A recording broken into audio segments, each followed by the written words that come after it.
Tak, jdeme do Polska, k moři, jsme se rozhodli, jsme dali takovou hlasovačku, že v Česku je krásně, ale chcem k moři, někam k písku za teplem, lepší než tady mrznout v Čechách, kde furt jenom chčije, tak snad nevím, jak chce to moře, tak se tam jdeme podívat a snad to bude dobrý.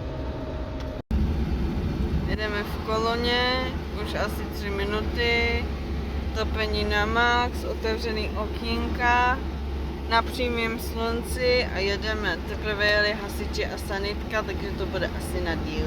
Bude na díl, no. Jsme to chcípli, teplota nám padá trošku. No.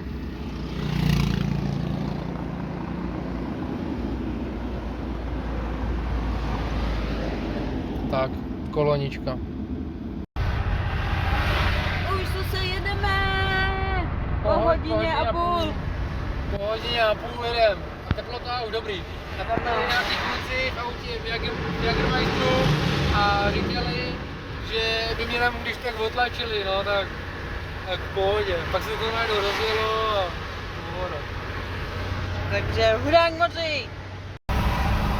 Tamhle je Big Jesus. Aveja. Takhle vypadá náš pokoj, jsme to tady trochu za to. Sprcha, záchod, klasika. Tady vám ukážu náš krásný, skvělý záchod, který je rozebírací. Tak. A tady to taky je paráda.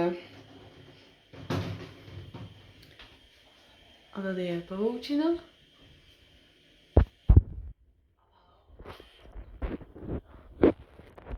No, pak je tady naprosto vedlo. A jinak půla. Pizza ze žabky. Tady, počkej. Žabka, normálně si ji vyndáš z mrazáku a normálně si ji ohřeješ. Paráda. Zeptáš se, oni ti ohřejou, nakrájej, na kolik si řekneš. Polsko. Chuti, pane. Chuti. A já tady jajíčkovou pamazánku, šunku a dýňovej ten. Protože nemůžu laktózu, takže to by byla krušná noc. Tak za 60 korun jako pizzu, že ti ohřejou, dobrý jako. Paráda. Dobrou chuť.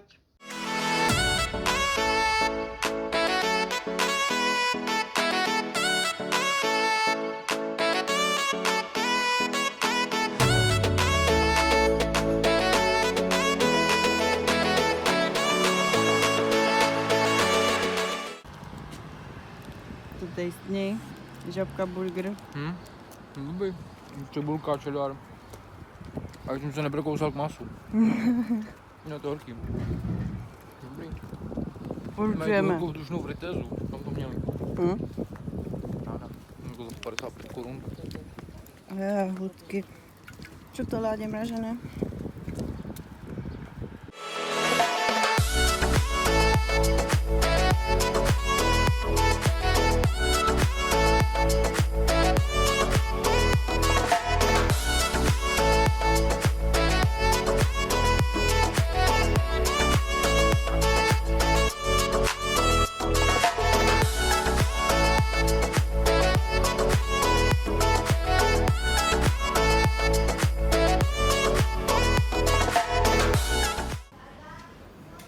Dnešní obědos, pizza, diavola, věď?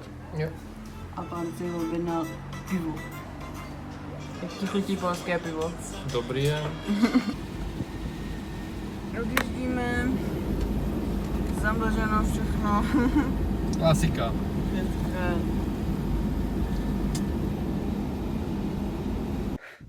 Lukáš šel teď prozkoumávat bunkr a při cestě k bunkru jsme našli takovýhleho krasavce.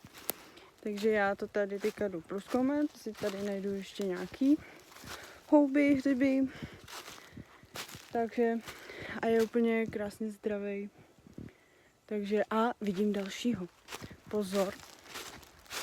jestli bude taky takhle zdravý, tak v Polsku to roste. Teď tady určitě utíká štěrka. A hele, já vám ho ukážu. Je tady. Tady je další krasavec. Třetí. Tak když už jsem v tom Polsku, tak uvaga, bunkery, tak jdeme do nějakých bunkrů.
Tady máme náš úlovek a největší houbař, tady náš favorit. Z auta tady jsem viděla jednu houbu a máme další. Valíme to po německé dálnici. Teďka doopravdy po německé dálnici. Ano. Počkej, tam možná bude.